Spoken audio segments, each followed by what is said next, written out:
everybody. Welcome back to Cape Time, and we are here to review Werewolf by Night, She-Hulk, and discuss all news from the last week. And I'm excited. We haven't done a actual review, and it's been a while. So I'm excited to dive into both of these projects and say what I liked, what I didn't like, and maybe give you a little taste of where it might be on my MCU rankings. It's fun, very fun to do. But Tom, how are you doing?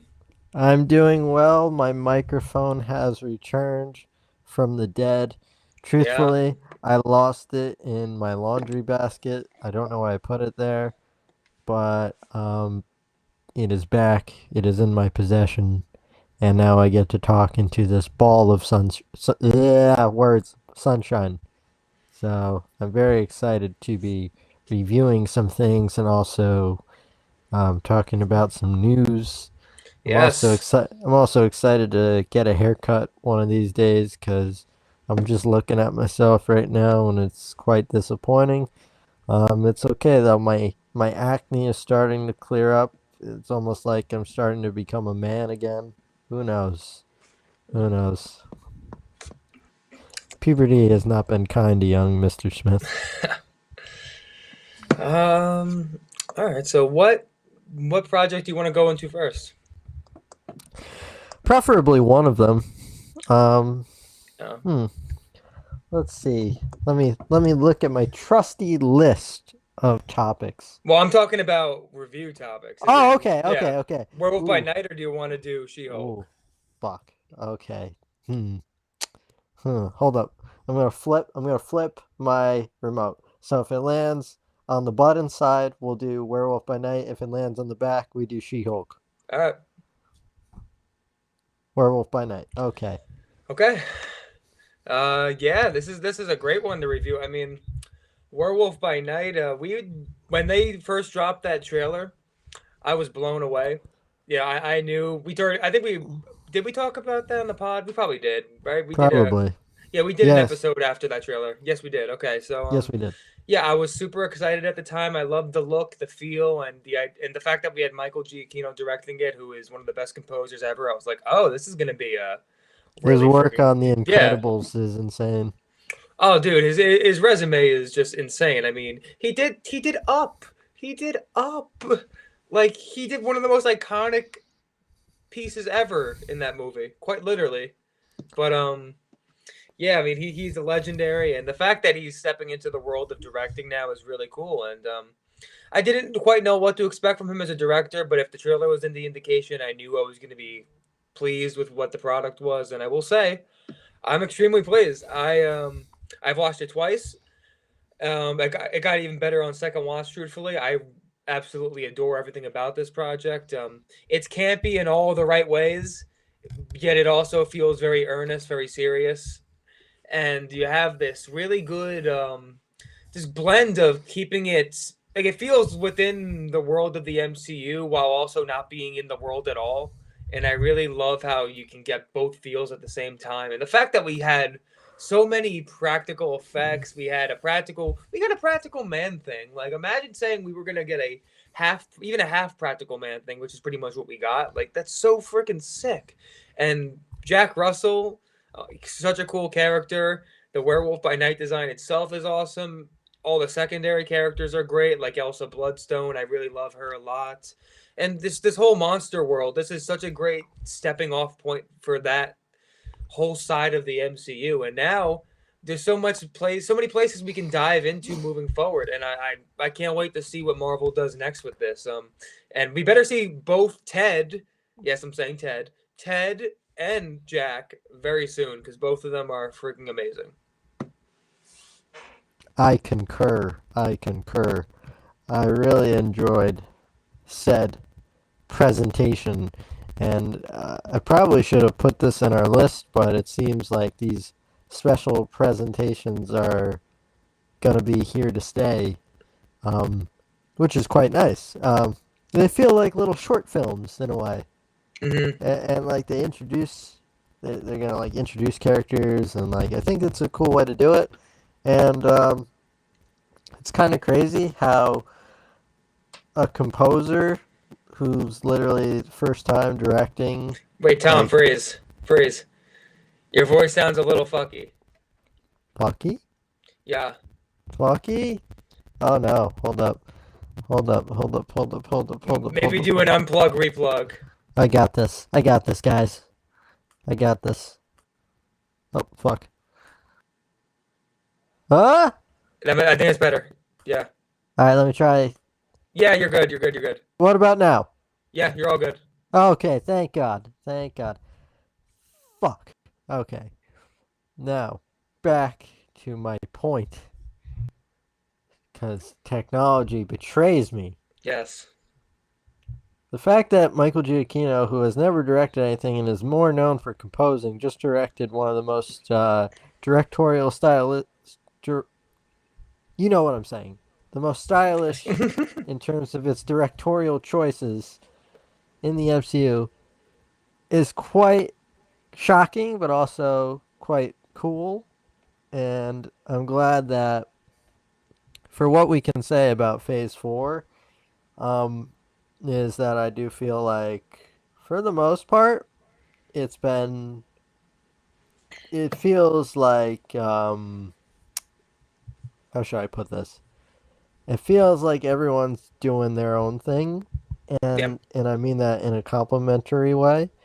I feel like the She-Hulk team did their thing, while Sam Raimi got to do his thing, and Chloe Zhao got to do her thing, and whatever results. I mean, like, whatever you think of these projects, I much prefer this than kind of like factory kind of machine, like, you get what I'm saying, like Well, these. I know what you mean, because the thing is, like, you look at the previous phases, and this isn't an insult to them, because phase three, I will say, probably still is the best phase, because they had banger after banger after banger. It was fucking amazing. But with that said, we are getting a lot of different flavors now in this new phase, and I think as a fan and a consumer, that's the only way Marvel is gonna stay interesting moving forward.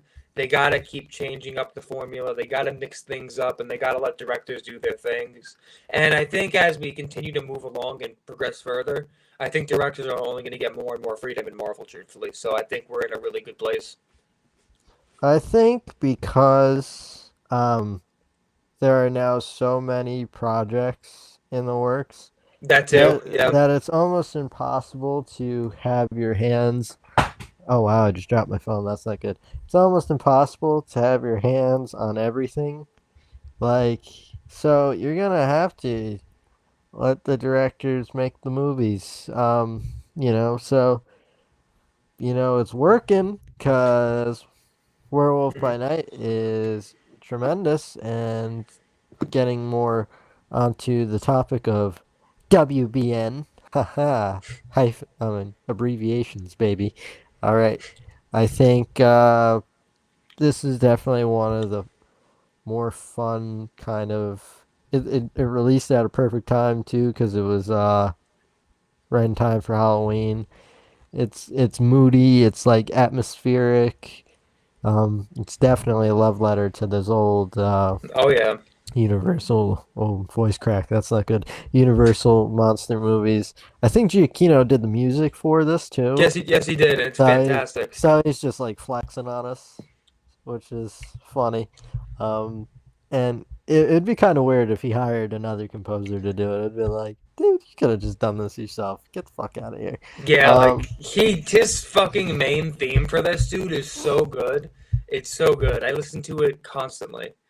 It's a fantastic score, and like it's just funny. Like you go across this project, and you have so many different moments visually where you're like, I swear to God, like there's this one moment is one of my favorites. It's they go outside right before they're about to go into the maze, and freaking the tuba's on fire. This dude's playing this tuba that's on fire as he's calmly walking across in black and white with this old lady giving this whole spiel. And in my mind, I'm like, this feels like something out of like a Robert Eggers A24 movie, and it's really bizarre. It's like, what the fuck are we doing right now? Like, but in the best possible way. I was just like my friend was watching this with me, one of my friends, and he didn't really know much about the project going in, and yeah, he's fairly critical of Marvel. Like, and I remember as we went on, he was like, "This is Marvel," and I'm like, "That's it. That is exactly the reaction Phase 4 wants to have on you." And this project did that probably more so than any Phase 4 project because it's so different, it's so unique. Like, if I showed this to someone out of context, they would not think it's a Marvel project for sure, I don't think. Truthfully, I really don't think so. You don't feel like it's a Marvel project until you get there's the red CGI, and like Wait, it kind of what's CGI? like what was it? I'm trying to Oh, like the Bloodstone, you mean, or yeah, once you get to like when I think there was like this shot when they were shooting. Oh, when Werewolf by oh, Night when transforms. Uh, yeah, well and that's that looks just like it kind of looks like Scarlet Witchish kind like of. it's not a problem, obviously. In It's not fact, a it's problem. yeah, yeah. It's just It's just yeah. like It's like oh yeah, I've seen that yeah, before, yeah, and I'm like, but like everything else doesn't feel yeah, MCU. yeah. The only I other thing yeah. that felt MCU was when they literally showed the Avengers in like one of the first shots. Oh, by the way, like the intro with the slashing of the Marvel logo Oh was my a god. nice touch. Very nice touch. Oh Tom, your voice got fucky again. Oh, come on! I'll be back. But yeah, man, that you're good. Ah, fucking technology. But seriously though, you're right. That intro was so good with the fucking claws coming through the Marvel Studios logo, and you get this gothic fucking version of the Marvel fanfare, and it's just so well done. Then you get this voiceover monologue, and like everything's just so good. This is literally, like you said, I think these special presentations moving forward are very much gonna serve as pretty much short films for Marvel. I think, and I think that's a really smart idea, honestly, because there are definitely projects that in my mind I would say maybe they don't need a full show and you can get the message across in a short film kind of format. Like potentially something like even though I think Nova definitely could be a show, this is something that's been talked about, the fact that Nova might be a Marvel Studios presentation. I think that something like that, for example, if you could do a cool origin kind of story over an hour and 10 minutes just to kind of dip a toe into the pool, kind of set the stage for what he is moving forward. Like that's fine. If you don't have time to do a show, I think that could be really well executed. And if anything, that just means the budget that you do put into that project is going to be even more executed even better because it's only over an hour and like probably an hour span, give or take. I hope they are willing to expand to like an hour and 10 minutes though for certain projects. I think that could be really beneficial. Even Werewolf by Night, I will say that's the only thing I could possibly complain about. I wish there was a little more. I wish we got a little more. If they Honestly, if they gave me another 10 minutes and maybe they expanded I on wish they Jeff. made Black Widow the fucking special presentation, and Werewolf by Night got to be on the big screen. He I gave. know, I know. Can you imagine like a full like 2 hour black and white Marvel movie? I That'd don't be. think they have. I'll be real. I love them. I don't think they have the balls to do that. They I wouldn't have the. They don't truth, have the balls. truthfully though, I don't even think DC would have the balls to do that. Like to go Hmm. full black and white. Like I don't see them doing Huh. that. Huh. That is a good question. That is a good.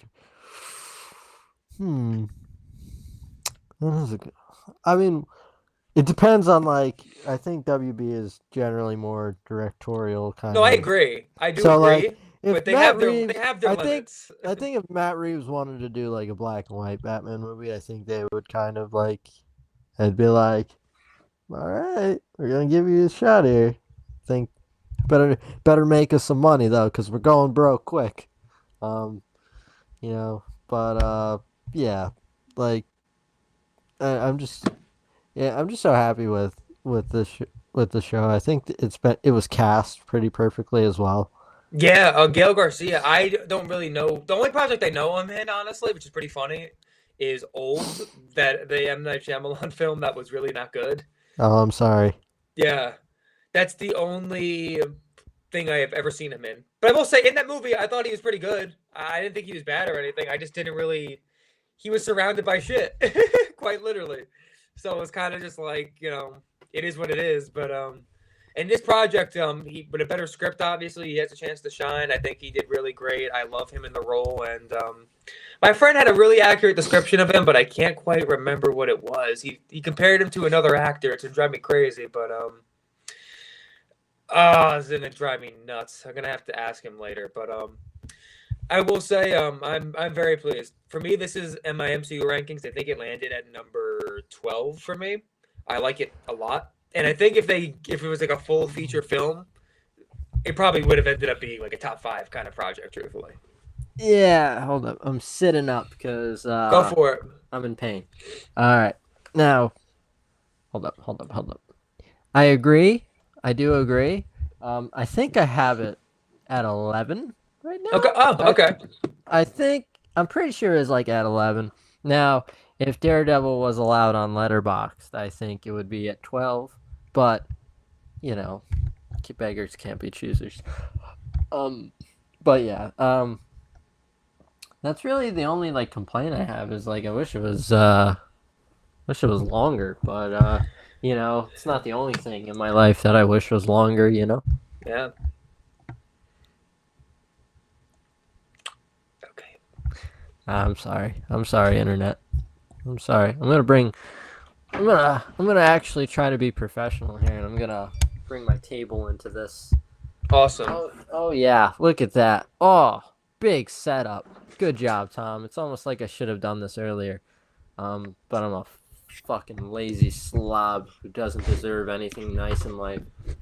But yes, I just wish it was longer, and I really don't have any complaints. I like the fact that like the werewolf kind of makeup and like I like how it looks kind of cheap. You get what I'm saying? Like no, I know what you mean. Well, that's the beauty of it. It would be kind of weird if it wasn't. To be honest, the thing I am interested in is seeing how like if Werewolf by Night crossed over into another project, like how that would look compared to the more refined kind of stuff. I honestly think it would look fine, and I do agree with Michael Giacchino on this. His point he was making that if you didn't do it practical, it'd be kind of hard maybe for certain people to connect with in the sense that you want to feel like this monster is a human, that when you're looking into the eyes of this monster, there's a human behind those eyes. And I think doing it practical, that's the best possible way to capture that. So credit to Giacchino for feeling that sentiment and really going all in on it, because that just shows true commitment to his craft, and that's what makes a great director. And that just shows me that this is the kind of guy that absolutely can be a top-tier director. And wow, the sound keeps coming back, Tom. Damn it, unplug it. I hate my life. I hate my life. All right. Technology! Do we have what else? Anything else you want to talk about with Werewolf by Night, or? I like the chemistry between Jack Russell and Elsa Bloodstone. That was nice. Oh yeah, no, they were great together. Oh, and they were great. I have one other scene I want to note actually. Okay. Just because I thought of it now. I absolutely. Cool. I was gonna say something over the rainbow, dude. Going into color was one of the best choices of that fucking special. As soon as the song came on, I was like, oh yeah. Michael Giacchino, you're hitting all the right buttons right now. That's so fucking good. And then when it goes back into color, it's not even regular color. It's like a 70s, 60s kind of like when they insert color into black and white. And it's like it looked really, really good. That was a great creative choice because they could have easily went back to normal color, and I don't think anybody would have questioned it. But the fact that they made that little extra touch. For the rainbow. It's great. I'll say it. You can't sing. I'm sorry. But it's okay. I can't sing either. I will take vocal lessons, and I will figure that out. I just heard a weird sound. Maybe it's Werewolf by Night. Oh yeah, and actually another point I feel like we need to touch on for sure. The brutality, dude. I mean, this was a violent project. Like legitimately, there's a lot. It's not even like, they had their one moment. Like no, like from the moment we saw a dude's hand get cut off to a fucking like spike going up his fucking chin through his mouth, like That's then what I like to see. the end to an Elsa a Bloodstone killing the one girl, fucking slits her throat and then Yeah. shoves a fucking sword in her head. It's crazy. And then you just have Jack ripping people's guts out with fucking blood spewing all over the camera. They It's got away with a amazing. lot because it was black and white. Exactly. And but the thing is though, Giacchino noted they expected to get in a TV MA rating at the time. Like he said, like that was The kind fact of that they were what cool they with knew. that is kind of Exactly. exciting. And but that's the whole thing though. It's pretty easy to believe they're cool with it because the band-aids we already know for a fact it's gonna be ripped. Like it's not even like they might start going like no, we know for a fact they are. Marvel Zombies is TVMA, so that's gonna be gory and violent as shit. And then you have Deadpool, which you know for a fact is gonna be rated R already. So like at this point, yeah, they can do it. Rated R. More rated Although R stuff. I do have a feeling Blade is going to be PG-13 though. I will say I have a gut feeling on that. But yeah, it doesn't sound. We're gonna get into that. It doesn't sound too great right now. well, it's not even. I don't even care about the PG-13. I just I think they're doing that because they want to try to appeal to a larger audience, truthfully, for that movie because that's kind of like the gateway into that side of Marvel. I think for a lot of people probably. So I think they don't want to limit some of the audience by going into R and having kids not really have the chance to get into it. Because like there's a lot of kids that like I remember when I was doing subbing at a school because yes I'm going to be a teacher. Fun fact. What's God. it called? Yeah I know. And this one there's this group of going kids. Downhill. I know it's rough, but I was talking about Marvel because I'm the cool teacher, and I start talking with this group of kids, and I'm like, so like. Have any of you seen Daredevil? Like, no, my parents won't let me watch Daredevil. And I'm like, oh, you're missing out on so much. I'm like, you're missing out on complex themes of morality with Catholicism. Exactly. Mixed with a legal procedural, mixed with old boy-esque action. And that's my point, though. Let's say it's Blade, though, and it was PG-13. I bet you their parents would let them watch Blade, but they wouldn't let them watch something like Daredevil. And that does happen. So I think that's why with that project in particular, they'd want to go PG-13 versus Deadpool, where it's like, it's a proven commodity. The fan base is already built up. So it doesn't really matter at all what rating you give that movie. I wonder how, some parents felt if they took their kid to see the PG-13 Batman movie. Yeah, that's the thing though. They can push PG-13 pretty far if they're smart. So I'm not gonna. I was 8 years old when I saw The Dark Knight and I saw Joker's pencil trick. So, and I ended up fine. Yeah. Totally not crazy.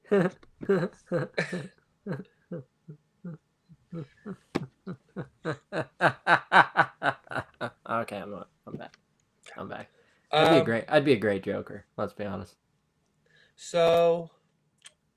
Wow, I didn't even agree with me. Well, okay. Well, yeah, no, I don't want to lie to you. I'm not like that, but I did enjoy Werewolf by Night a lot. I loved it, and I can't wait for more in this universe with Jack Russell and Ted. I love Ted. Give me Ted and Elsa Bloodstone. I mean, I think all of them. Like at least some of that group is probably going to be in the Midnight Suns whenever they build that up. I would think. I think that's clearly what they're going to do. Elsa Bloodstone, I think, is a sure bet to be part of that group whenever they do it. Werewolf by Night, I'd say, is a pretty high chance too. Man Thing, I can see them maybe keeping separate, but regardless, I want a full Ted project, and don't call it Man Thing, just call it the Project Ted. Yeah, there's not been any famous movies recently called Ted. Nope. Can't think of any. Nope. Can't think of any. Can't think of any that have starred Mark Wahlberg and Seth MacFarlane. Nope. Okay. Should we move on to She-Hulk? Yeah, unplug again, by the way. God damn it. All right, fine. Okay. At the very least, it's a very quick fix. Yeah.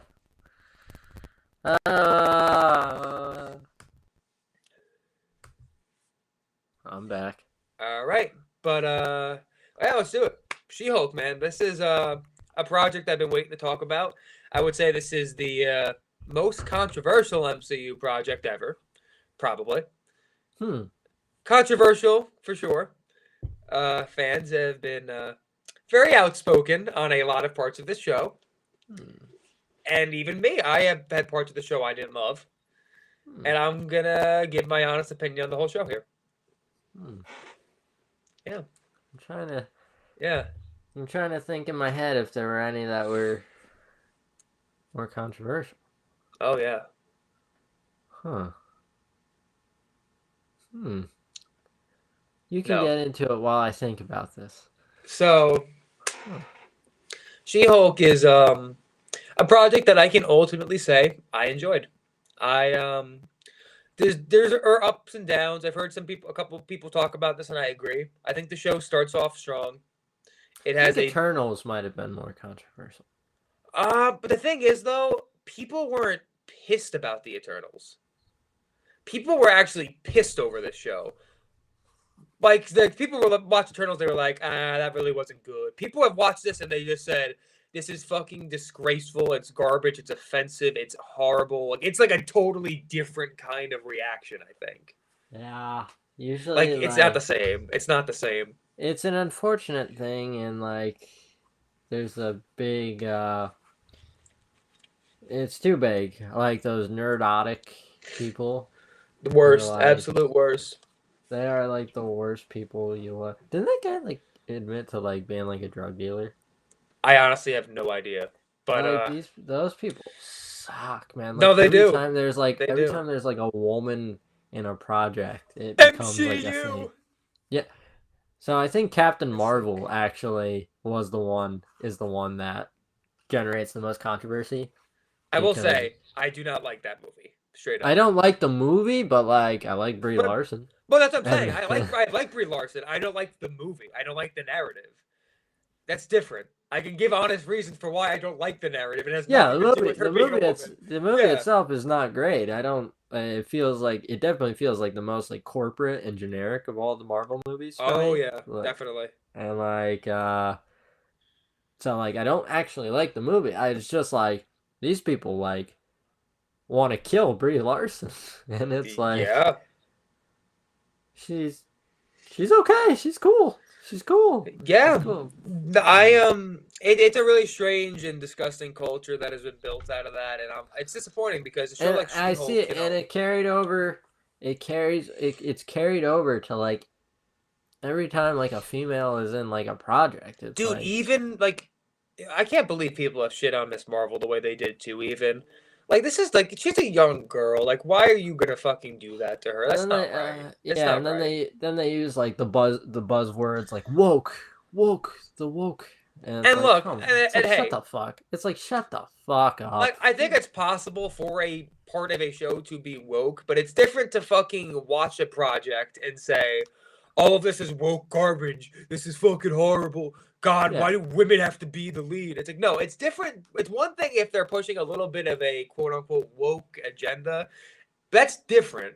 But regardless, it's not like they're A, shoving it down our throats and that's what the show is, or B, that like woke could be okay. Like if someone's pointing out the flaws, you know, let's use this example for a second. In Avengers Endgame, there was that one scene where all the women got that's together, right? yeah, yeah. And like, do we get the message? Yes, we do get the message. Does it ruin the movie in any way? No. Is it a nice little nod to all the women that have joined this universe, and they all come together for one big scene? It's really cool, honestly, once you think of it like that. Yeah, no, truthfully, But I can get why someone would say like something like that's a little forced. Fine, if you want to it's say a little that, forced. It's sure. definitely a little forced, but But do I it's have a not. problem with it? No, I don't. It's cool. It's a comic book movie. Enjoy Yeah, it. they all got together. They all kick some ass. Cool, awesome. Yeah, no, And exactly. That's what I mean. Like in She-Hulk, for example, do I think there were some jokes or parts that were maybe a little forced? Yeah, I think maybe some. But do I think that like it was like it was a determiner of the show's quality or that the entire show was pushing an agenda across? No, that's dumb. I'm gonna tell you guys something. I'm gonna tell you guys something. A Yeah. lot of our media pushes pushes agendas and you don't even know about it. Oh, of You don't course. even know about it. Like, you mess with Spider-Man, you mess with New York. It's kind of it's pushing the yeah, America's back. Yeah. We're great. We're gonna be okay. That's an agenda that was being pushed in the first Spider-Man movie after 9/11. Yeah. Doesn't the agendas aren't bad inherently. Some are, some aren't, and you get what I'm saying. Like, But the whole there's thing is like it would have been one thing in She-Hulk if they were pushing it as like all you men are called bad, they but called they called that they called the women scene in Avengers Endgame forced, right? But like, I could say that in Spider-Man 1 that was a little forced. yeah, no, I You agree. know, it's just like it's been it goes on it happens, and like it's not, it's not, it seems like the only time these people have problems with it is when like a person of color is involved or women are involved. Tom, And yeah, again, unplug. Hey, microphone. I'm gonna retire the microphone for the rest of this episode. as long as I can hear you right, it doesn't matter. Is back. All right. So, no, but you're right, Tom. You're absolutely right. And when looking at something like She-Hulk, I think the best way to put it too is I think one of the biggest criticisms people had of that horrible nerdotic kind of culture was they paint men as all horrible. But that's if you actually watch the show, I think the one thing that would totally negate that is the fact that Daredevil comes in, Daredevil, and Pug, that's what I'm Pug, saying. Pug, yes, but especially Daredevil Ruffalo. because that was the big realization of, oh, not all men in the dating world are garbage. It's only some. Like, There is a good guy out there, he and that's wasn't what he even represents there. he wasn't even trying to sleep with her. What he did, No, he said, "I want to take you out to dinner." Like, what a nice guy. What a gent. and that's exactly it. Yeah, no, you're right, dude. Because yeah, obviously, initially they did paint these men as garbage and narcissistic and very jerky, and that's the point. If anything, the exaggeratedness of it is part of the show's campiness because this is a campy show, absolutely, and that's Yeah. part of what they're going for. But then when you get to Daredevil, yeah, you found quite literally the most earnest guy possible. I mean, yeah, he's a bit of a man whore, but he's a very nice man whore. Historically, that man is Oh, yeah, I know. something else. I love that man more than anything. I, he is who I aspire to be. Um, I don't wish I was blind, to be honest. Just gonna put that out there. But superpowers, cool costume, get with any woman in the Marvel universe. You know, do some of them die? Yeah. Do I get options though? Yeah. And like, do I have options in real life? Not really. I'll be honest. Yeah. Wow. But I'm feeling a little sad now. I'll take over, Tom. It's okay. It's Um, okay. so now that we got damn it, Tom, shut the fuck up. It's okay. It's okay. Moving back to She-Hulk. Now that we got the annoying part of the She-Hulk review out of the way, Yeah. Tom, shut the fuck up. I want to get into the actual review of it because that's kind of what I'm here for. Oh, okay. Yeah. So I think ultimately the first episode's really good. I think the second episode's really solid, and I think the middle is where it gets a little weak. Beyond episode 4 with Wong and Madison, I will say, genuinely a very fun, hilarious episode. But a lot of that middle section was a little bleh. Like, it was not bad. It was just like night. That's kind of how I felt for that middle section. Speaking of Yeah. middles, Megan the Stallion is in the show. Yes, Megan the Stallion is in the show, and I will say, I did not give a shit about the twerking, truthfully. I really could not care less. Going back to the previous conversation, those people had a fucking fit over that show. And I knew that was gonna happen, but I also didn't know it was gonna get that bad though. It was I bad.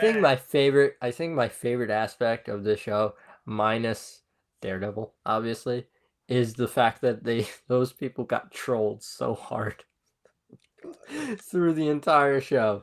And I'll be real. They actually were so spot on too. It was Like down to the fucking word choices, in dude. the last episode, Yeah. there's one guy that goes, I would have these same complaints if she were a Yeah, man. because you were a man.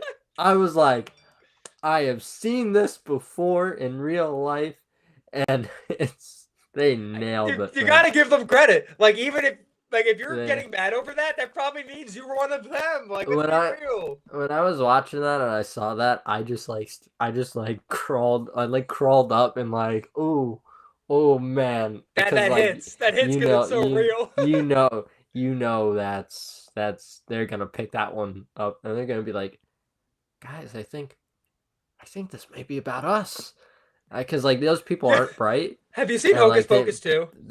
I have not seen it. Because it's very relevant. This is one scene where this kid's a bully the whole movie, and then someone points it out to him, and he's like, "Wait, I thought we were just kidding.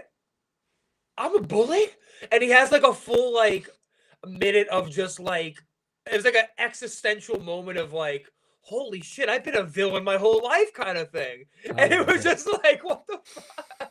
Like I feel like that's the moment I wish people would have after watching this, but they aren't good enough to do that. But I wish these people double down, triple down, quadruple down. Yeah. Oh yeah. So, good luck. Those people, yeah, they got trolled so hard. They did, and I will say the one episode I really did not like personally. I did not like the wedding episode. I really didn't. And my big problem, if anything, is I am really not a fan of Titania in the show. I think for me that's the weakest link, truthfully. I'm a fan of when she said hi, Daredevil. Yes, that was funny. You wanna know why? Because Daredevil. No, because I would have said the fucking same thing. Wow, this is bizarre. I still hear the sound.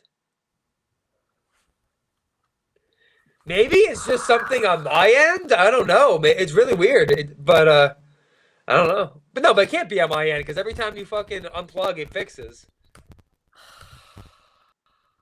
I'm gonna go. I will just continue. Just continue to tell me when this happens, and I will fix it. I will. Thank you. Yeah, the wedding episode was my least favorite, and in general, I'm not a fan of the Titania stuff. I know this is a sitcom, so not everything needs to play to the bigger narrative. But to me, she really what was she there for? Beyond to just be an annoyance in the life of She-Hulk. Like it was kind of nothing for me. It didn't do anything for me. I kind of expected more out of her coming into the show. So for me, that was probably one of the most disappointing parts of it. But beyond that, I mean, the last 3 episodes I think were all bangers. Truthfully, I think episode 7 I really liked. I think that was an 8 out of 10. And then I think both of the last 2 episodes were both 10 out of 10. Truthfully, episode 9 and 7 episode 8, Jesus, with Daredevil was absolutely fantastic. 10 out of 10 episode. And then episode 9, the craziest fourth wall break ever, I think was also a 10 out of 10 episode. That is definitely that's the craziest one I've seen for sure. Like, you liked it, right? Oh yeah, that was a lot of fun. That was a lot of fun. When I saw the Disney Plus logo, it reminded me of the menu. It reminded me of Batman Arkham Asylum. Oh, when the game glitches and then it goes back to the starting. Yeah, you're right. And it was like, I've seen this before. and I was like, I know not to, because of that game, I know not to like touch anything because it's part of the show. 9-year-old Tom Smith did not understand that it was part of the game, so he turned the game off. Big mistake. But yeah, that was fun. I want to talk. I'm gonna go back an episode and talk Daredevil, and then we can get into 9 because I like being chronological in life. No, we can let's talk about Daredevil. Let's do it.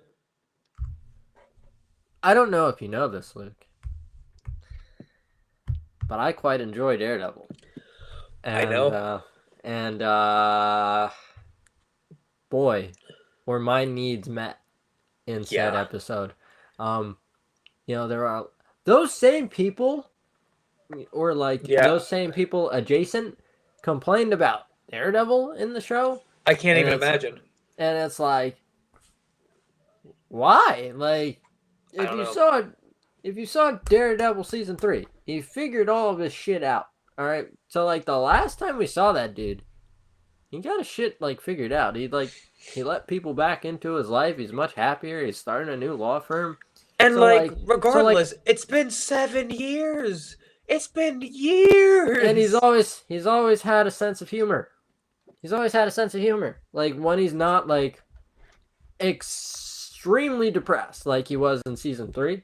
Uh, Like you go back to season 1, he had some jokes. Like he and like how long have you guys been practicing law? Uh what time is it? Uh about 7 hours. Like it's just shit like that. And he like when like Claire Temple's talking about his like the reasons he does things, and he goes, well, the last part is mainly just the Catholicism, and it's just like stuff like that. Like he's always had a sense of humor. Daredevil's one of those characters that works in like he can be funny, he can be incredibly serious. He's just a lot of different things, and so the last memory we have of him is him being happier, and he's always had a sense of humor. So why wouldn't he carry that into this? mhm. So like it just doesn't make any sense to be upset because Daredevil's not supposed to be extremely depressed all the time.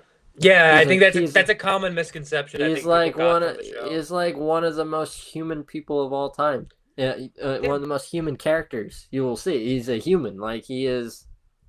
He's got good moments. He's got bad moments. We caught him in this episode in some good moments. He took a trip to LA. He's about to make some money defending Luke Jacobson. He's met a pretty girl. Things are good. yeah. And we all know he's a man whore, so as soon as he's Oh got yeah. a whiff of Jen, he's like, all right, Daredevil time. And so And like he's probably gonna like do it with Echo next, right? yep. Yeah. Yep. I think Echo might be a little more serious, and then obviously Probably, yeah, Born probably. Again will probably do its thing as But see, well. that's the whole Um, thing too. Daredevil could be different in different contexts as well, and it doesn't mean that they're changing the character to fit the show. It just means you're highlighting a different side of the character to fit within the show, which is different, and that's okay because that's still a part of the character. And Daredevil felt so he seamlessly slid in. Like while I was watching, and I said to myself, "This is still the Netflix Daredevil." Like I still felt that when I was watching and listening to his dialogue, and he still had bits of dialogue that felt like they were right out of Netflix, like him talking to She-Hulk about about what you can do as a lawyer versus what you can do as a superhero. When he tells her the difference between a goons and a thug or whatever, I can't think of what it was. Like that was a very like Netflix kind of line. Like those were still in there, and then obviously, I mean, the elephant in the room, the hallway scene. ah. Wait, Tom, before you talk about it, unplug. Do it now before you start talking because you're going to need, you won't want to stop. You're not going to want to stop here. Back. All right, just talk about it. Do it.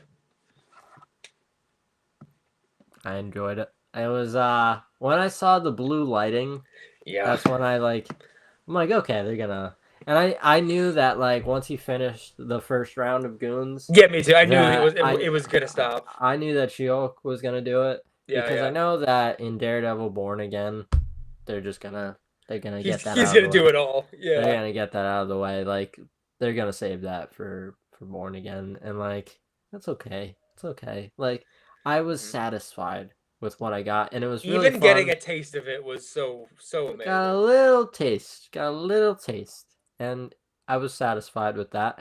And then I really liked how in the next scene when She-Hulk and him are fighting, and Leapfrog is talking to Jen, and fucking he's kicking ass, but he's also like giving legal advice to Jen Yeah. and Leapfrog, and it's just so funny. He goes, and then he goes, "Is your Is the devil guy like a lawyer friend too? He No, goes, no, he's because he's protecting his like.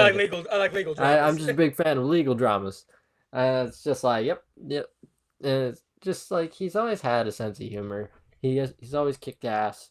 So we got the best of both things. It literally just feels like he's just a happier version of the Netflix Yeah, version we saw exactly. like 5 years ago. Like it doesn't feel any different to And me. guys, I For promise you, you're gonna see him angry and depressed again.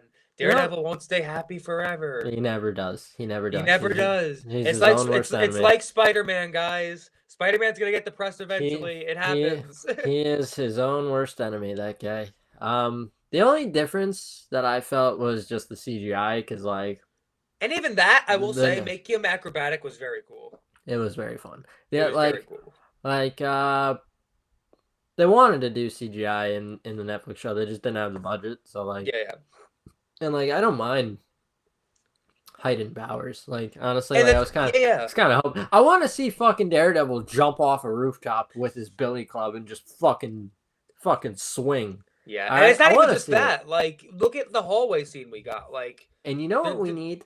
You know what? what we need? I'm sorry to interrupt, Luke. You Yeah. know what we need when Daredevil is swinging from rooftop to rooftop? What? We need some Nickelback music. Yeah. Yeah. Great movie. 2003. Ben Affleck. No, I'm sorry. I'm sorry. It's on HBO Max, by the way. I saw Well, that. I was like, oh, I've seen this movie before. It was funny to right see. here. Yeah, great. Like so early 2000s, but I must say, I do have to say that when you take into account, uh, Raimi Spider-Man, Hulk, the Ang Lee Hulk movie, Yep. Daredevil, Punisher, the Blade movies that were going on, Ghost Rider. Visually, like I kind of look like their looks in the X-Men stuff. I kind of like the look For more the than time. a For lot the of time. MCU movies, but we'll get into that like another time. Who gives a fuck? I was just extremely satisfied. We got what we wanted. We wanted to see some lawyer Matt Murdock. We wanted to see some action. We wanted to see also. And Ah, yeah. I was like, when I heard that, like I like jumped out of my seat at like 3 o'clock in the morning. I was like, I've heard that before. I have heard that before. And like, like Yeah. any little Daredevil stuff for me is like, oh, okay. Like, why do I need human interaction when I have Daredevil? Yeah, I and don't. like the other thing with Daredevil too, or rather Matt Murdock specifically in this case, his dialogue as a lawyer was like so much better than everybody else. And that's the one honestly one of the other complaints I'd have about the show.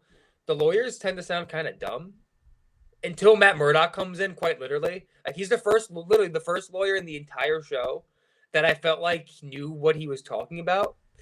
Because he's so firm and like direct with what he's saying. Like it's very matter of fact, just like, oh no, it means this, it means that, it means this. No, this is it. This is it. It's like very like you wouldn't deny or We think a word of what found he says is wrong. we also found some juicy information about the Sokovia Accords being repealed. Which I Which did is expect because it's the only logical explanation for where yeah, things have been. And I'm guessing honestly that's something they might address in New World Order, god given damn. given You, certain news we're gonna talk about. you see that hair pullback I just pulled off? Oh my god, that was just call me Rob Pattinson. Oh my god. All right. But yes, it was kind of weird that we had an entire movie dedicated to the Accords, Yeah. only to find out in a throwaway scene, in a throwaway It's moment that gone. hey, they're gone. It's like, oh, like I'm gonna, but like Yeah, no, I agree. that's one of the challenging things about this universe is like it's always constantly moving forward, and some things can get lost because of that, Yeah. because you can't, like it's just it's so much harder to do than like a standalone trilogy of films. Like with the Raimi trilogy, you could just connect every dot you could go back to where things left off, and because there were no in between movies, there are no events that happened that pushed the story forward. No, you can just tell three stories. With the MCU, well, you could do one thing, but then another thing happens in another movie, and you're more focused on the thing that happened in the other movie. And it's just like you can't hit on everything, and it's just one of the tricky things of the MCU. But Yeah. it's pretty cool that like Matt Murdock's the guy to like let us know, hey, what's up with that? Because like fans have had like questions about that for a long time. So it's like, all right, and like, wasn't there a mention of the Accords in No Way Home? Like when I think there was, but also do an unplug. This is getting worse. I know, but I think they did have a brief mention. I think it was mentioned specifically by the damage control guy. The damage control guy when they were in the interrogation room with Aunt May, if I remember correctly. But so that must mean the Accords have been recently repealed, which is interesting. That sounds like it was a recent thing, probably. I mean, the whole thing is. I know continuity. I would guess that after Endgame, it kind of became like it'd be kind of weird to keep these laws in place now, because they just like saved our lives.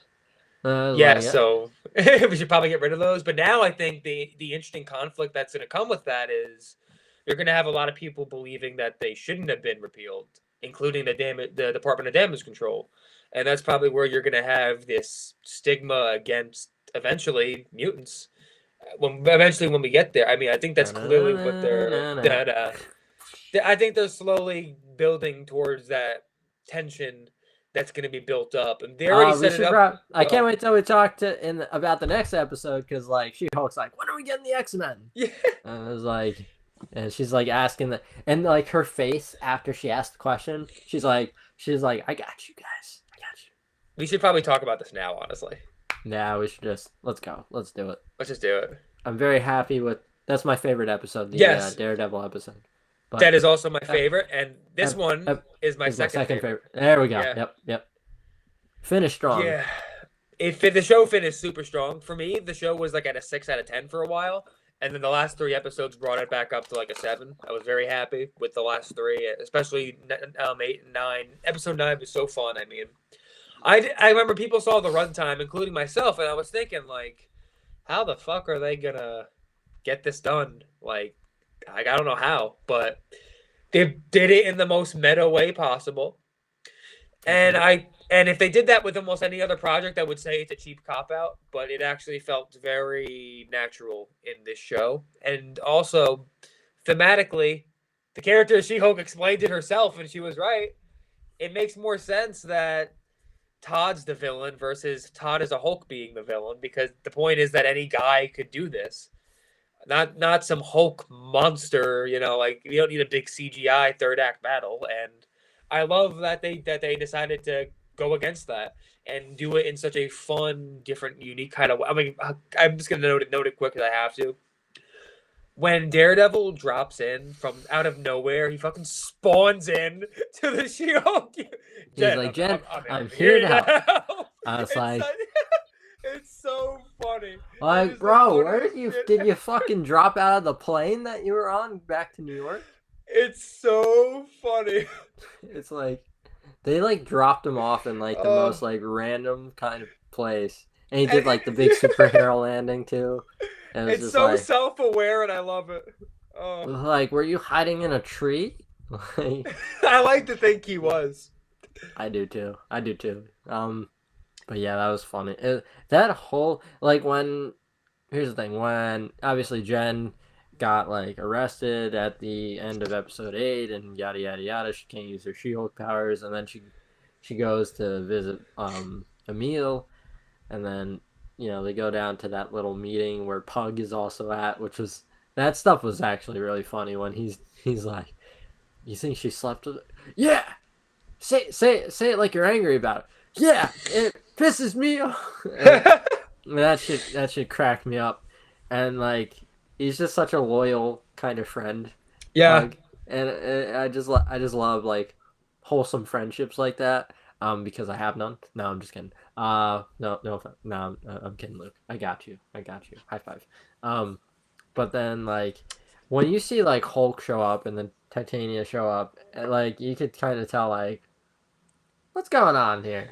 Yeah, like, I started to Like, think like, is this like a dream sequence? like what's going on here? Like, I don't think this is the way this is gonna end. And then we get the Disney Plus menu, and it's like, and you see all the other shows and movies like Shang-Chi, all that stuff, and it's like, yeah, oh, Marvel assembled, and she kicks the icon Yeah, and hops in there, and she's like on the sets and goes into the writers' room, and then they mentioned Kevin, and like I kind of knew that Kevin was gonna be not Feige. Like I just had a feeling that it would just be a little. I just don't think Feige would do that, yeah. and so I was kind of expecting what we got, which is like a robot named Kevin.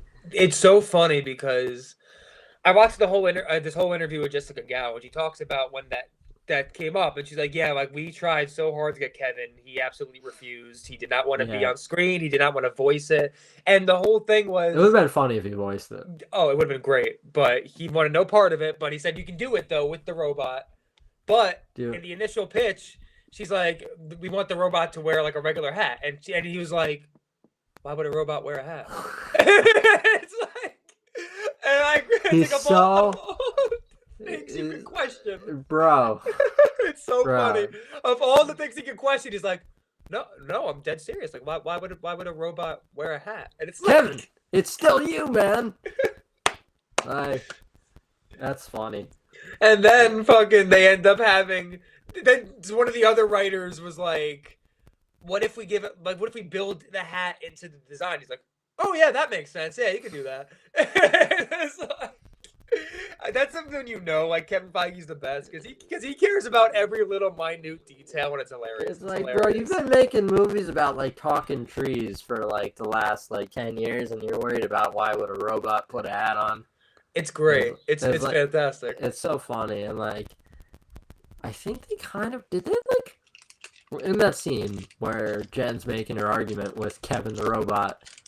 She kind of says save it for the movie when she's mentioning Yeah. the Hulk stuff. Did they just like inadvertently confirm World War Hulk movie? Hulk. I think they truthfully did. And unplug. Ah! You made it for 8 minutes. Actually, I timed you. You know, 8 minutes is okay.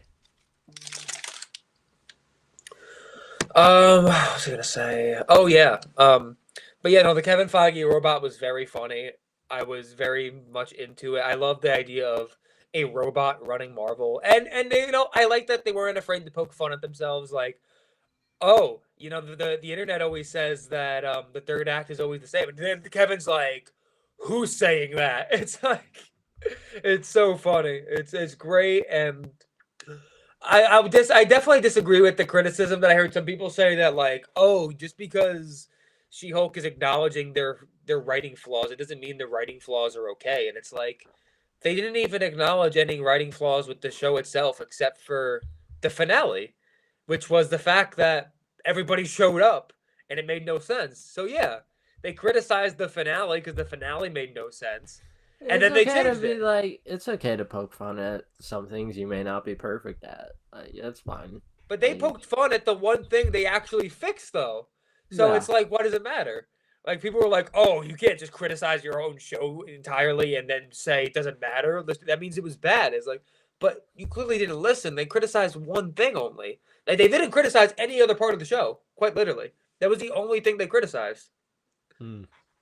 So Yeah, I don't know where people got that from, but it was funny. Yeah, it was funny. it was great. And dude, She-Hulk beat the shit out of a bunch of Marvel Studios employees and bodyguards. Like, I just imagine them being like, "Wait, what the fuck?" Everyone has to sign the NDA. Everybody has to sign the NDA. That was Like, funny. it was great. They nailed the humor so much in this episode. Yeah, the X-Men thing was hilarious. Just Why didn't we The get in the X-Men? wink.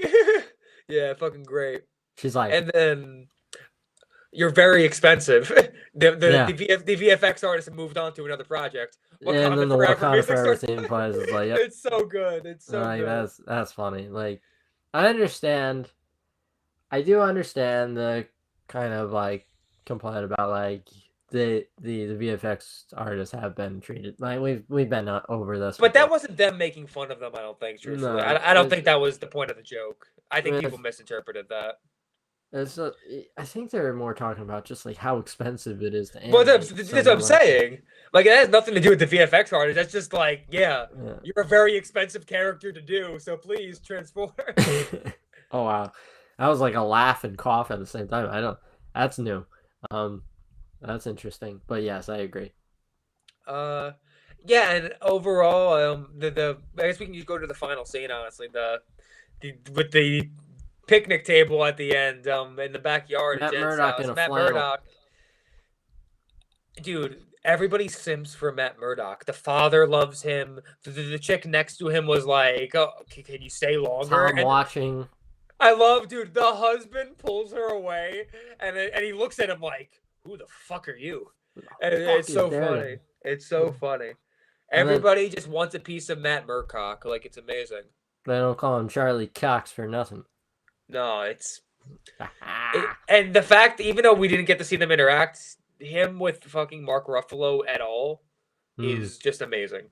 Yeah, it was just amazing to see Charlie Cox's Daredevil and the Hulk in I'm like telling you, man. the same scene. When It we was get like, that, when we eventually get that payoff, it's gonna be next level to see him interact with the other heroes.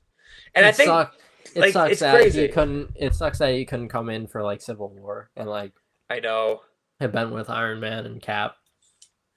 I think it's really fun that another part of Phase 4 is that because everything has been so standalone, when those meetups happen, I think they're going to be extra special for fans personally. At least for me. Boy, boy, is there a Daredevil crossover that I am excited to talk about in a future in the future of this episode. Not a future episode, but we'll get into that later. We're probably going to get into that shortly cuz I'm pretty much done with this review minus I just want to say Scar. Uh Yeah, yeah. yeah, Scar yeah, He's got Stan a Lee. worse hairline than my Yeah. dad and he's bald. Stan Lee as the barber fucked him up, but I will note that I don't really give a shit because he was on screen for 10 seconds and had no dialogue. So I really couldn't care less, truthfully. I'll actually care when I see his design in a movie.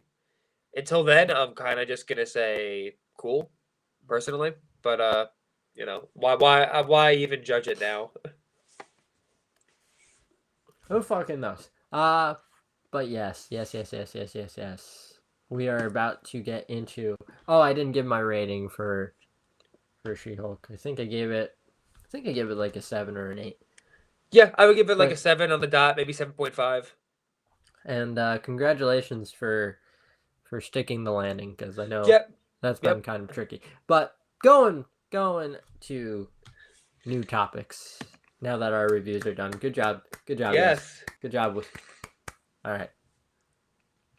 What are we talking about now? Well, we still have a full episode left. We have a lot of topics actually, yes, but yes, we do. I think we should address the big one first. The Marvel slate has been delayed again. They pushed a lot of their projects back, and as a Fucking Blade. and I will say, I think this is great news. I genuinely Yeah, think this is great yeah. news. It like Tom, do an unplug. oh, come on.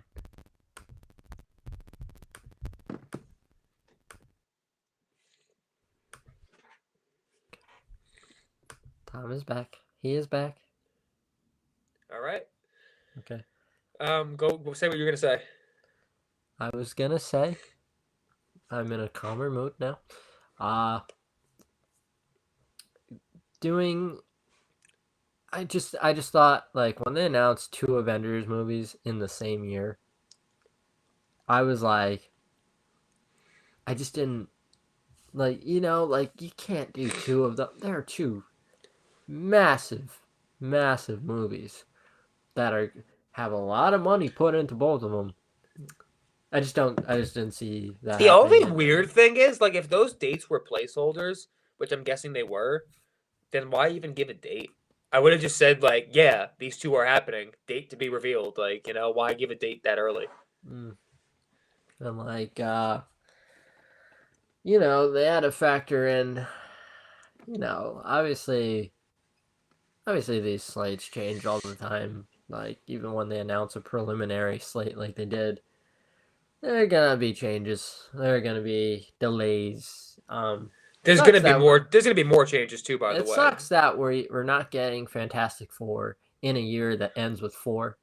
I do think that is probably the most disappointing part, Yeah, personally. but big butt, big butt, Big but big butt, big butt. Oh shit, shit. Oh, whoa, see that? See that? Uh, but like I said, like you said, actually, there's a there are reasons besides Blade's delay that this is getting that this slate got pushed, and it is the Spider-Man factor because because ah, because Kevin can't choose when they're doing Spider-Man movies because of Sony. That's the reason why at D23 and San Diego Comic-Con when they're announcing the slates that Kevin can't say, "Hey, we're doing Spider-Man this date." It's because he's not in charge of that. He has to he has to bend his will for Sony. He has to bend over for Sony in order to keep Spider-Man around. yeah. I have heard, by the way, even if the July date doesn't stick, it's definitely gonna be summer 2024. Like either way. Now, listen, when Spider-Man Homecoming was announced, it took Thor Ragnarok's date. Thor Ragnarok got pushed back like 3-4 months to make room for Spider-Man Homecoming.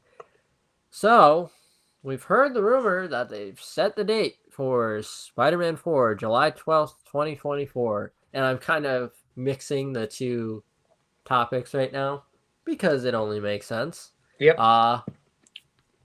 That's pretty much why. Not just because Blade, we're gonna get into this in a minute. Not just because Blade got delayed and is going through some production troubles. Also, Spider-Man makes a lot of money, and they want to get his movie in there. And like as we've heard, the rumor is that the reason why it's going to be 2024 is it connects to Daredevil Born Again. So, when you're doing connected universe like this, you have to release things in a certain order.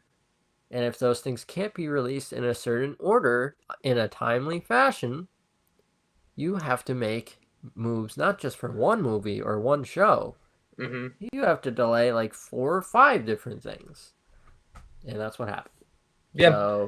So Blade got delayed, and they've pretty much set a tentative date for Spider-Man. So what happens? Oh, Deadpool, you're gonna move back about a month. All right, Fantastic Four, you're gonna move back a few months. We're gonna move Secret Wars all the way to next May. And it's like, all right, fine.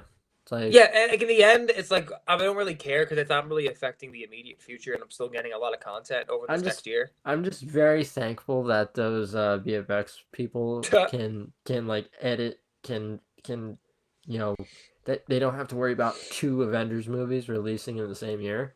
I mean, truthfully, I think we're pretty much past the COVID VFX issues. I mean, now we're kind of in the they've gotten time. Like, look at Ant-Man 3, man. They've had a lot of time since that movie wrapped. Like, we're at the point where COVID issues are out. VFX artists have been given a lot more time in between, and moving forward with the new projects, they even have a bigger VFX crew because Marvel expanded their VFX by adding more people to the teams. So you put that all together, I I foresee less VFX issues moving forward. Truthfully, I do. Even I'll be honest, I even think the current issues have been a little overblown, but they exist, but they're also overblown. I would say that. But Yeah, I think we're gonna be in a good spot with that. I don't see a world where like a Secret Wars or a Kang Dynasty looks bad because like I think Well, they're Kevin gonna put Feige, all their yeah, weight like into that one. So like, it's just like those things don't suffer. Like the other movies generally can suffer I even don't think the others because of will. Truthfully, I think like Ant-Man's gonna look really good. I think Guardians, yeah, they especially have a because lot of time Guardians to is do you know. Ant-Man and Guardians. Like Guardians has always looked good. But that's the thing. It's James Gunn. James Gunn wouldn't let the movie He look knows what bad. he's doing. He Yeah. knows what he's doing in that movie because it's gonna like finish off the Guardians trilogy. I think that's gonna make a lot of money. So like, Oh, and Wakanda Forever looks fantastic also. So yeah, like, Coogler, I'm Coogler. yeah. Hopefully, because like I really like Black Panther 1. The third act, could really go into some PlayStation cutscene kind of vibes. Uh, so hopefully we don't have that issue. In Wakanda Forever. I don't believe we will because that movie kind of got some criticism for that. I think they will listen. Tom, unplug. Oh god damn it! What about now? Wait, hold up. What about now? Speak again. What about now? Still there. Fucking bullshit, asshole, motherfucker, shitty ass, fuck. All right, we're good. Tom's back. All right. Um. Yeah, I don't think Wakanda Forever would ever have that kind of problem. They listen to the complaints for sure. I mean, Marvel's proven already. Just She-Hulk alone kind of proves like they do listen to what's out there in general. So I think that this Phase 5 is going to be a big upgrade in some ways over Phase 4. And I'm excited for the slate of projects we have coming up. We've heard a lot of good things about most of them, really. Like, I've heard Ant-Man is very, very well received internally, and that Marvel is very, very optimistic about that one. I've heard, obviously, that Wakanda Forever. Actually, ironically, Wakanda Forever, I'm sure is going to be great, but it's been very hush hush in terms of reception so far. Hmm. Like from screenings, like there hasn't been anything. Like I haven't heard anybody say it's great. I haven't heard anyone say it's bad. I've just heard nothing. It's been blank, Hmm. which is very Yeah. strange. It's very I strange. I can't see a world in which Wakanda Forever is bad. No, I think the worst case for that movie would be like it's just really good versus great. Yeah. But I think it's gonna be great. Truthfully, I don't. I think they got a good hold on this movie. But It just looks too fucking good to be bad. It gives me like when you saw like the first trailers for like the Batman. It's yeah, like dude. it's like if this movie's bad, Yeah, then like like I don't then even like know I don't know movies. I don't even know movie trailers anymore. Like because like you can't tell me that this could be bad. It gives me that kind of feeling. Especially like the just it looks so good. It looks so good. The Namor stuff. They're finally introducing Namor. The end credit scene should be Yeah. interesting. Yes. Um, I have a doctorate in end credit scenes. So I guess we can Prepare talk to about. meet your doom. I guess we can talk about Blade. Not too much to talk about really, but I will say the one thing we did end up hearing was that it sounds like they pretty much gave Mahershala Ali permission to just request changes anytime he wants now on the script. They're like, bro, you're such a good actor, and we've been fucking around with this project a little too much. Like, you just run this one. You run this one. You run this project. Okay? Yeah, So, like, oh, oh, oh, what's happening here? What's happening here? What's I'm happening here? working. Okay, all right, but I'll continue while Yeah. No, my you go. ADHD is not great, so I'm gonna look away. No, I'm kidding. But like they're basically like, bro, you seem to like.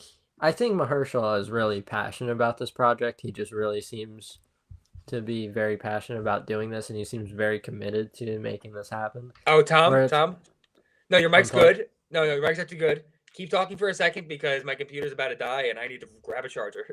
Okay, All okay, right. don't die, don't I'll die. jump back in shortly. Keep talking. Okay, see.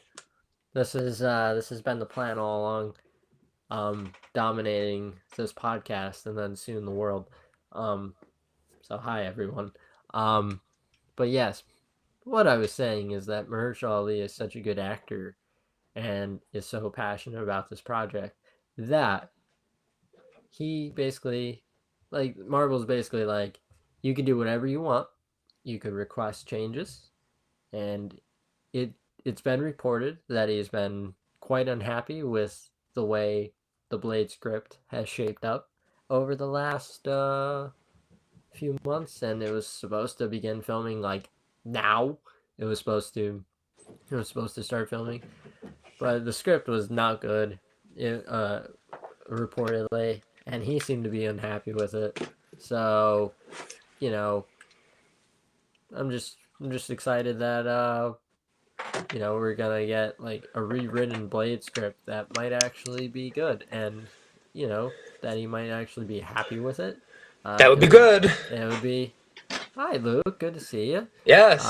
But yes, it's just, what more can you say? It's disappointing that uh, Bassam Tariq left the project, and apparently the script that was written wasn't good. It's disappointing that obviously there's a pretty sizable delay now because of these things, because of the internal the internal disappointment with the script. Honestly, is interesting. It's like I've never really heard too much about a Marvel project being bad. Well, give me. All right. Well, I guess. All right, Oh, I'm you're back. back. I'm back. I'm back. All right, Okay. but yes, I haven't heard much about a Marvel project internally being received as poorly as Blade has, as the Blade script.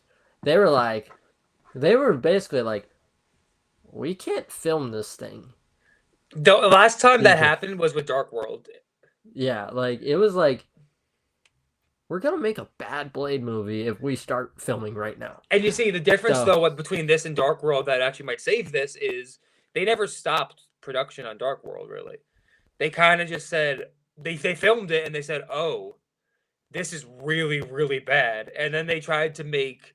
Then they had a very long period for reshoots and additional photography, and they tried to fix the movie that way. And apparently, according to Kevin Feige, because I read the book on it, he said like it actually turned out a lot better than he thought it would. So I'm yeah, scared to know what the original movie looked like. But so at least in this case, we know they're rebuilding this movie from the ground up, and they're actually going to have a lot of time because originally, it sounded like they it's were going getting to a full film. rewrite. No, I know because originally they kind of said they were going to film beginning of 2023, and if that was the case, then they were only going to have a couple months to rewrite, and that could have been a little problematic just because I don't want a script that feels forced. But now it sounds like they're probably not filming till summer, and if they're not filming till summer, then that gives them a lot more wiggle room to get the script right. They gave it a new release date, right? Like 2024. It's like late 2024, yeah. Yeah, So so like summer 2024. Yeah, that gives it enough time to rewrite and then reshoot and then hopefully make it good. yeah, Cause now do an unplug.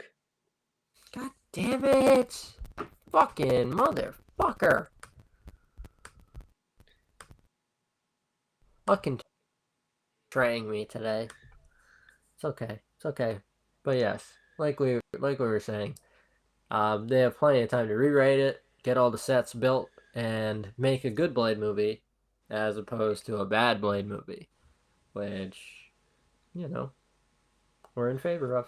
Yeah, I have a feeling in the end it's gonna be fine, just because I like the writer they got. I think they're gonna get a good director on board because they really need good press for this movie, truthfully.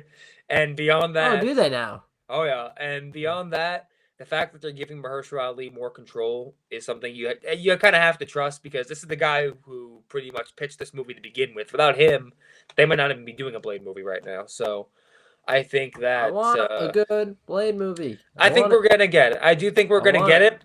We've just had to be patient with it. Here's my thing. Here's my thing. Here's my thing. Here's the thing. Here's the thing. Like, I don't necessarily need an R rating, but I at least need this movie to really push the PG-13. Oh yeah, no, I agree. Like, cause like we've heard that I say like a lot. I really gotta stop doing that. Uh, we have heard like I don't know if it was confirmed, but I saw something that like they weren't well, obviously we saw the report that there was only about two big action scenes, but also I think I read something. It might have just been like a Reddit post about like they wouldn't it wasn't violent enough or something like that. Um, do a Blade movie. Like don't do don't do a don't do a cookie cutter, you know, generic movie. Make a fucking dope Blade movie. Oh yeah, I just want to note by the way, Giacchino said that he's definitely not doing Blade. That is kind of disappointing, but I understand. It's Well, not like he said it's because he was busy though. Like he said, like straight up, he has a lot of different projects he still has well, to make the score for. he's got shit to do, man. Like Dude, he does scores for like everything. Like he can't just like do an impromptu movie. He's too busy for that. Straight yeah, up. like he like generally like if you name like 10 blockbusters, he's usually doing the score for about 5 or 6 of them. Yeah, like Like and a movie is like that's a 5 6 month commitment, if not more. So like he can't yeah, just do that. he's fucking busy. The guy's busy. So I think you could get like John Wick guys could do it if you want. It depends on like what they're leaning into. If they're leaning into like the action, you could go like an action director. If you're going into like more horror, maybe you can like get like a horror director. It just kind of depends tonally Honestly, if on they want what to be you're. ballsy, I would. I'm not sure if he would even be interested at all. But Scott Derrickson, if they go horror, would be really good. That could be cool. I love Scott Derrickson, man. I love his Like work in general. I feel like Blade should have some of the very best Marvel Cinematic Universe action. I know, I Um, agree. I think it but needs to have a lot of good action. I really need good action from this. I'm just like it's kind of tricky who could direct this one. You could, you know, uh, you know, I think like I just don't know who they're gonna like focus on hiring because you know you could hire a black director to do this movie I think they will. because it's a black led superhero film. So like, uh, you could do that. I just don't know if like would they hire like a white dude to do Blade? You know what I'm saying? Like, because like it like I don't think I think Bassam Tariq was Muslim uh, a Muslim director. But I don't know. I don't know. Uh, if I'm wrong, I'm sorry if I'm wrong. I haven't read up on Bassam Tariq's life story. I probably should have before. Um, probably should have before talking about Blade. But what it is what it is. I just don't know. If basically, what I'm just saying is I don't know if they would hire a white dude to do Blade, uh, or any other Yeah, race. I hope they at least keep their options open. Personally, just at Yeah. least hear the pitches of everybody, regardless. Well, I I mean, think. they did. That's how Bassam Tariq got the job. No, I know. That's my point. Like, at least listen to everybody's pitch. Don't limit yourself right off the bat. But yeah, I think I I'm just hoping don't Blade think. works Here's my itself thing. out. I don't think it'll be. I don't think it'll be a white dude. I think it'll be, you know, could be Hispanic, could be Asian. Like that. That's where I think. You know. Oh, Bassam Tariq is Pakistani. I'm sorry. That's on me. That's on me. Got it. I wanted to clear that up. Um, so yeah. But like we were saying, like I just don't think it's gonna be a white dude. I think they're gonna. It would be great to give a black director a chance to do this one. Uh, Nia DaCosta is doing the Marvels. I think she could probably do a pretty cool one. But like there are a lot of good choices that could do this movie. Um, I, you know who would be cool? You Who? know who would be really fucking cool? Is if Spike Lee did it. Spike Lee would be actually really fucking cool. Yeah, I just like that just came into my fucking mind, and like, Oh God yeah, damn it, Tom, do an unplug. God damn it, ah damn it, Spike. Like, I think Spike. If he would, I don't know if he would do a Marvel movie, and also like, would he, um, would he fit well with this kind of studio system? But it's pretty cool. He's like a New York kind of guy, Spike Lee. Um, I think like if you're setting Blade in New York, wow, I don't. Oh fuck! I'm just like, there are so many distractions today. It's kind of insane. Um, but yeah, like he's definitely one of those picks. Obviously, like Coogler would be great, but like he's busy with He's the busy. Wakanda stuff, and it doesn't have to be someone that's already worked with Marvel Studios. It could be anything. It could be anyone. You know. Uh, so I'm excited to see who they're gonna pick. I just know that like who they pick is gonna be a good choice. Yeah, no, I agree. I'm not worried about their pick, but I think they should. I think they should try to pair Mahershala up with a uh, big name, like a big name director. I think they will. I that's what I think Can they're you going for. imagine fucking Spike Lee, Mahershala Ali, New York set, kind of like gritty, kind of close to R-rated Marvel Studios Blade movie It'd be awesome, man. It'd be really awesome. where he's fighting fucking Dracula or some shit. Like, what's better than Um, that? I support the pitch, Tom. I truly do. Yep. Oh, the good news is the original the person who was uh hired to write Blade rehired kind of because they had to rewrite the script. She is a black woman, so good, good. It'd be kind of weird if like they hired a white dude to write Blade. It'd just be very weird. Like, did was that I wonder who directed the first Blade movie. I'm gonna say I don't know.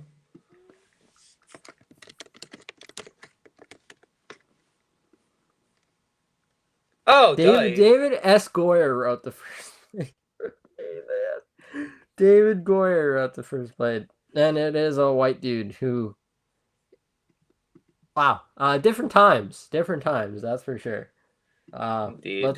Let's say that. So yes. So we got to Hey, move on because we have a lot left. yeah, we do. Moving on, just hire Spike Lee and let's do it. All right, moving on. So let's talk about some of the Spider-Man stuff because that was very interesting. Not the dates, but the information regarding. Actually, technically, we already discussed most of it, didn't we? Or Yeah, we did. We just didn't get into the rumor that it would be connected to Born Again. I mean that we can connect that a little bit to the Daredevil stuff in general right now too. Kind of kill two birds with one stone here because we heard that Daredevil is going to be adopting a damn it, I can't talk. Whatever. They're going to be doing a Mayor Fisk story potentially. It seems like it based on the casting calls for the show, and if that's the case, we're in for a pretty big treat because that's something that could be really fun and also that could be explored in a Spider-Man movie for sure. I mean, imagine Mayor Fisk as the villain of Spider-Man 4. That would be absolutely insane, dude. Like, that's a dream come true right there if they did that. Yeah, like when Feige at Comic Con said Daredevil and Spider Man are spearheading the street level, it's basically Feige telling you expect to see Spider Man and Daredevil interactions and team ups, stuff like that. Because they're like the New York guys, right? They're the New York heroes. Because like when you look at like the Avengers, like Shang Chi's in San Francisco, Ant Man's in California, um, fucking Captain America's in Louisiana usually, but he goes to New York. Where did Bucky end up? I don't know. I don't know where Bucky ended up. I think the Thunderbolts are like gonna be based in like probably like Washington D.C. or something like that. Uh, like so like in the MCU, these heroes are kind of spread out more so than um in the comics. So I think Fantastic Four will still be set in New York, which is cool because it'd be kind of weird if they weren't. But those guys go to space all the time, and like X-Men, they go to space as well, and they're in like a different part of New York. Um, they're like in upstate New York. So basically, what I'm just trying to say is these two guys are going to be the ones in Manhattan on the street level, you know, doing their thing, fighting off Mayor Fisk, which is just very cool. That is just, you know, I, I never thought we'd enter times like these, Luke. But I'm thankful. But I'm very thankful for them. Because like I'm gonna be honest, nothing else compares to good old Spider-Man and Daredevil. In my heart, this is like if I had to choose one project out of anything, it's a Spider-Man Daredevil kind of crossover storyline. And it's kind of cool that like maybe you get Daredevil and Spider-Man in Spider-Man 4, but also maybe, just maybe, they work out a deal with Sony to get Tom Holland into Daredevil Born Again. I honestly wouldn't be shocked if they did. They couldn't do it for She-Hulk, but it's probably because I think it's a little different with Daredevil, truthfully. yeah, it's like one of those things where it's like we're not gonna pester Sony for She-Hulk because they probably just want to make like a reference or Yeah, something. exactly. But fucking Daredevil and Spider-Man will sell like hotcakes. And I love me some hotcakes. I've never had a hotcake. That was a lie. I'm sorry for lying. But just like, give me that all the way. I need it. I need it. I could write, let me write that one. That's like the one where it's like, I should get hired to write that one. Like, just, just, I've just like exhausted myself just because of all the energy I have just by thinking about the potential connections between Spider-Man 4 and Born Again. You could do like Scorpion and Kingpin teaming up versus Spider-Man and Daredevil. You could have fucking Spider-Man just pop up at the end of Born Again, and then we carry over into Spider-Man 4, and then like maybe like there are more Born Again episodes after Spider-Man 4 that like take place after Spider-Man 4, and maybe there's like a hiatus of the season or something, Hmm. like a mid-season, and then the movie, and then the back half of the season, and it's like, yes, yes, it's just like, just jump in before my head explodes, please. Just. Tom, I'm gonna be totally honest. I think I don't even need to say anything on this topic. You kind of fucking said everything. I'll be totally Can legit. you imagine Spider-Man versus Bullseye, like a more powered up Bullseye, where he's trying to fucking snipe Spider-Man and a spider sense keeps going off? And we get this slow motion shot, this one shot, slow motion of bullets going past them, kind of like the Matrix, and he's just flipping, flipping, flipping, flipping. And maybe there's like a hostage too. Maybe there's like a hostage like right in front of in Spider-Man's viewpoint, and Bullseye's just shooting through the window, and we get this shot of bullets just keep going vroom, vroom, right past, and like one just goes right under his neck, and like boom, he just keeps flipping, flipping, flipping, flipping. He jumps out of the window. Spider-Man jumps out of the window, webs the hostage, yanks the hostage, catches the hostage, drops down, so Bullseye can't get a good shot on him while he's just free falling with the hostage from a New York skyscraper. He spins the web at the last moment, fucking hits the building. It just catapults up in the air, and he's got this hostage in his arms, and he's like laying in midair with a hostage just going like 100 miles an hour because the fucking momentum has fucking taken Spider-Man and this hostage. I mean, this hostage is like on the verge of Okay, throwing up. Tom, breathe. I love this pitch, but we have a lot to fucking talk about still. We literally have like 15 more topics, and we're at an hour and 35. I think I might have to post that clip to our Twitter. Um, Whatever you, feels right, but we still got a lot of shit, man. you could you could take over the next topic but you like the pitch. Yes, I love the pitch. We just don't Yeah. have time for the full pitch. Um. All right, let's get into just some. Jesus Christ, I don't even know where to go now. Okay, let's just go into fucking casting stuff. Harrison Ford. Everything feels so small in comparison to what I just got into. But yes, he's playing Thunderbolt. Oh yeah, do an unplug, by the way. God damn it! Truthfully, you needed an unplug a while ago, but I was not stopping you in the middle of your rant, or rather your pitch. Yeah, it was not a good idea to try to stop me in the middle of that. I didn't even want to stop you when I did, but we needed to move on. But yes, Harrison Ford is playing Thunderbolt Ross. They recast the role. I think originally they weren't planning on doing a recast, but they needed him for Spider-Man. I mean, for Captain America 4, and so they're like, all right, we'll just recast. And I then they're mean, like, hey, "Well, they got a big name. That's for sure. who's an old dude with white hair who could probably grow a mustache? Who's like manly? Who's like a Yeah. manly man?" And they're like, Indiana Jones. I'm like, oh, okay, yeah, why not? And then they probably here's how I imagine they came to Harrison Ford. Kevin Feige just rolls up to Harrison Ford's door because they don't like Harrison Ford ain't meeting you at your turf.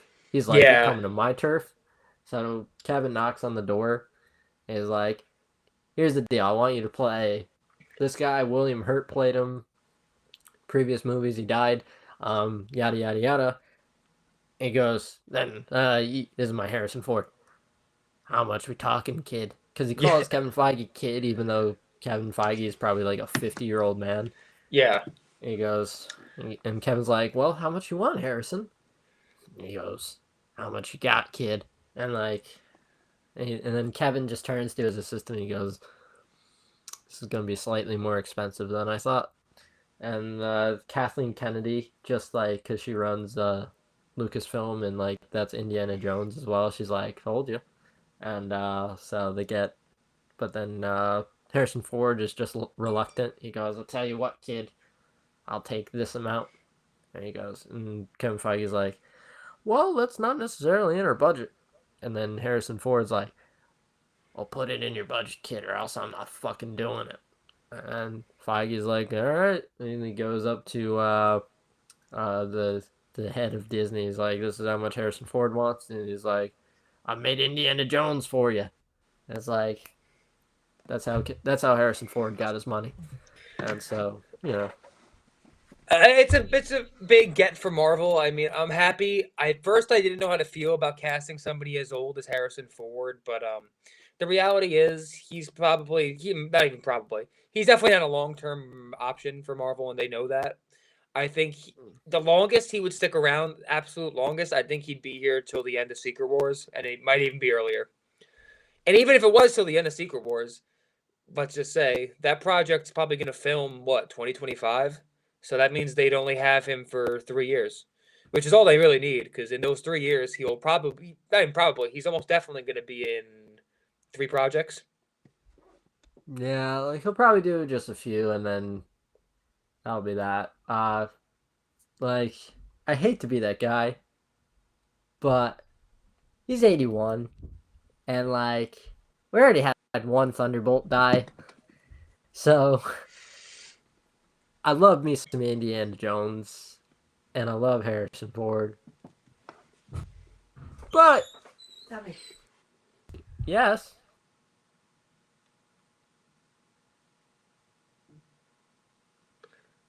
Well, I'll take over for a sec. Yeah. Okay. My grandma came over. She is gonna give me a haircut in a few minutes, which is great. But it's okay. We can finish our episode. Got it.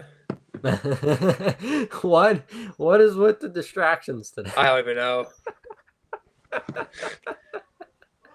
But yes, but do you have anything to say on Harrison Ford?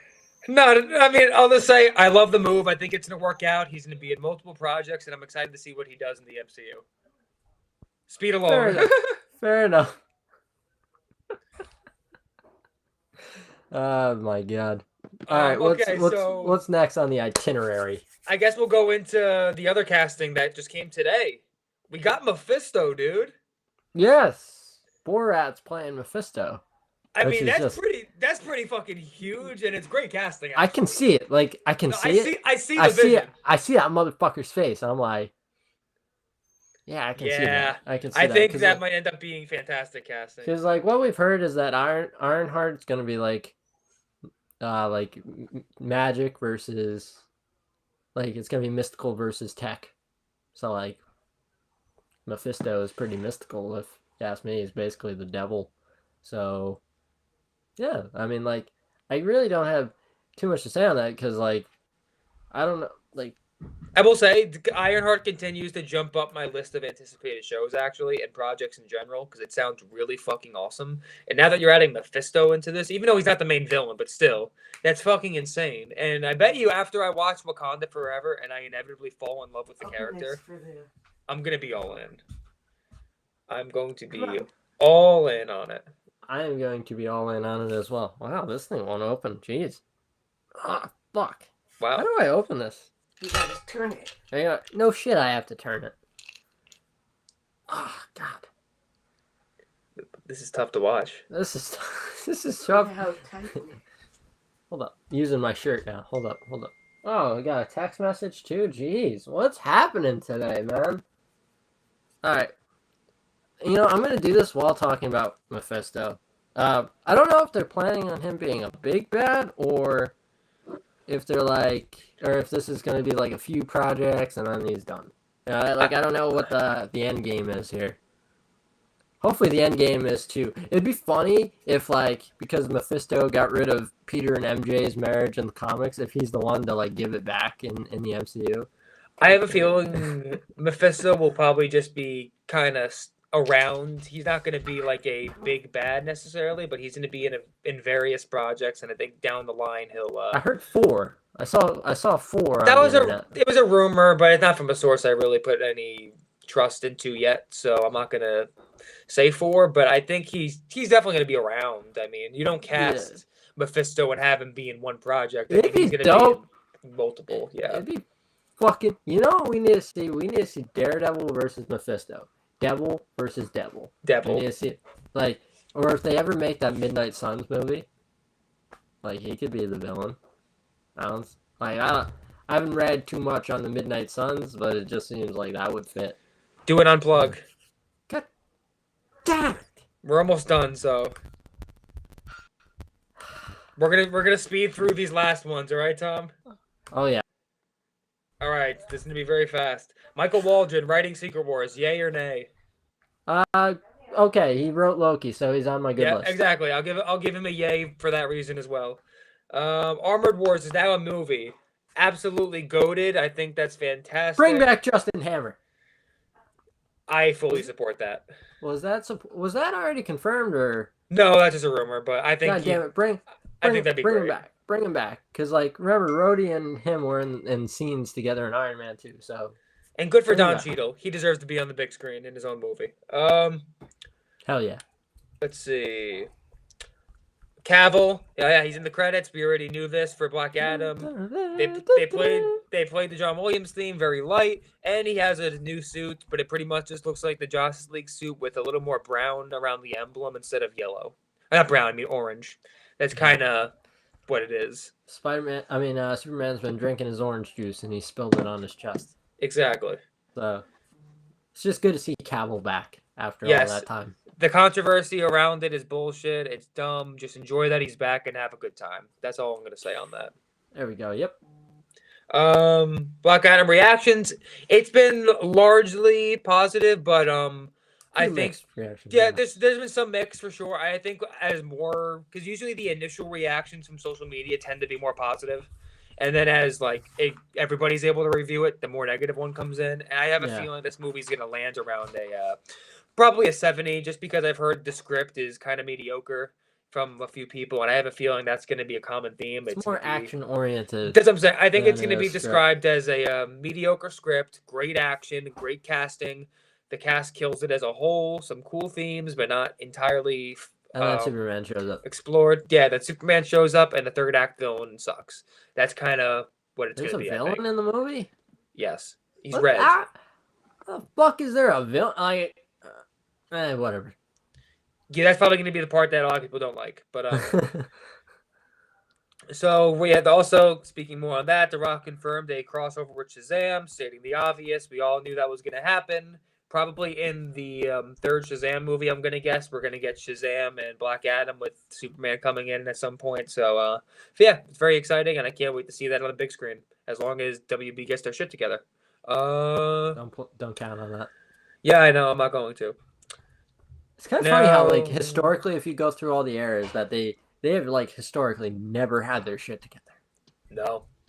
It's kind of crazy. Like it took them years to get a Superman movie made, and then it took them even more years to get another Superman movie made after that Superman movie didn't work out. I mean, even so, technically, this new one isn't even official yet. So like, No, I'm talking about like. But you mean like Superman Returns? Yeah, so it took them like 20 years to make Superman Returns. Yeah. And then it took them another 7 years to make Man of Steel. Yes. And now it's taken them even longer. It's been next year will be 10 years since Man of Steel. So these fuckers don't know what they're doing usually. All right. Next, Colin Farrell talks about his Penguin show. He didn't really say much at all. He just said it takes place a week after the Batman, and then the interesting tidbit that I saw was that he said Gotham is still somewhat underwater, which means that yes, it's being drained. It's being drained, which means like I don't know like how far the Batman 2 takes place after, the Batman 1, but like I'm interested to see like how that continues, just cuz like it doesn't seem like they're doing like a full no man's land. Yeah, probably not. I'm going to go home.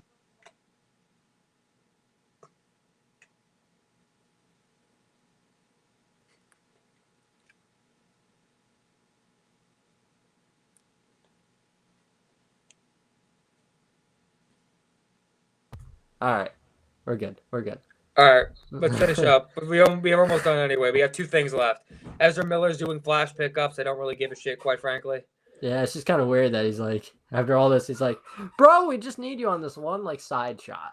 And it's like, yeah, all right.